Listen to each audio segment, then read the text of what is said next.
যোৱা 20 আগষ্টত লেংটিচিঙা স্থিত বঙাইগাঁও লেংটিচিঙা স্থিত যিখন এইমছ একাডেমি আছে, এইমছ একাডেমিৰ এটা ভিডিঅ', এই আদৰণি সভাৰ এটা ভিডিঅ' মানে ছ'চিয়েল মিডিয়াত ভাইৰেল হোৱা দেখা পোৱা গৈছে।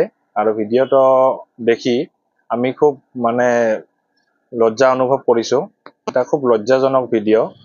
আচলতে এখন উঠি অহা শিক্ষানুষ্ঠান এইমছ একাডেমি আমি সকলোৱে জানো লেংটিচিঙাৰ ভালদৰে চলি আছে, কিন্তু মানে এনেকুৱা ধৰণৰ মানে ভিডিঅ' আচলতে ভাইৰেল হ'ব নালাগিছিল।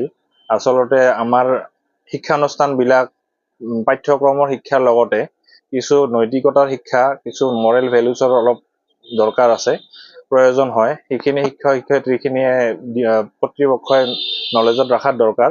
আৰু বস্তুখিনি মানে এনেকুৱা ধৰণৰ মানে এটা বিকৃত ভিডিঅ', এনেকুৱা ধৰণৰ মানে ভিডিঅ' এটা সিহঁতে মানে পৰিৱেশন কৰিছে, এইটো খুব লজ্জাজনক আৰু দুৰ্ভাগ্যজনক বুলি ভাবোঁ। কাৰণ এনেকুৱা এটা আদৰণি সভাত এটা এনেকুৱা ভিডিঅ' আচলতে পৰিৱেশন হ'ব নালাগে। আৰু এইবিলাক যেতিয়া ছাত্ৰ ছাত্ৰীয়ে প্ৰিপেৰেশ্যন কৰি থাকে, আচলতে কৰ্তৃপক্ষ বা শিক্ষক শিক্ষয়িত্ৰীয়ে সেই বস্তুখিনি মানে পৰ্যবেক্ষণ কৰাৰ খুব প্ৰয়োজন, যাতে এনেকুৱা ধৰণৰ মানে ভিডিঅ' পিছলৈ যাতে নহয়, তাকেই মানে আশা কৰোঁ। যোৱা 20 আগষ্টত লেংটিচিঙাত যিখন এইমছ একাডেমি আছে, সেই এইমছ একাডেমিৰ প্ৰতিষ্ঠা দিৱস আছিল। সেই দিৱসত মানে তাতে এটা অশ্লীল ভিডিঅ' ল'ৰাসকলে কৰিছে, বা যিটো প্ৰগ্ৰাম আছিল সেই প্ৰগ্ৰামত অশ্লীলভাৱে যি কাণ্ড হৈছে সেই কাণ্ড আমি চাইছোঁ।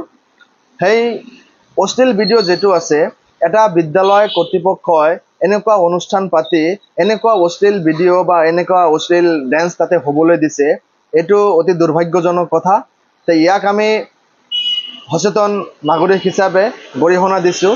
যিহেতু বিদ্যালয়ত আমি ল'ৰা ছোৱালী দিওঁ যে তেওঁলোকে সমাজৰ কাৰণে ভাল আদৰ্শ লৈ আহিব, সমাজক কিদৰে আগবঢ়াই লৈ যাব পাৰি, ভৱিষ্যত প্ৰজন্ম তাৰে পৰা গঢ়ি উঠে।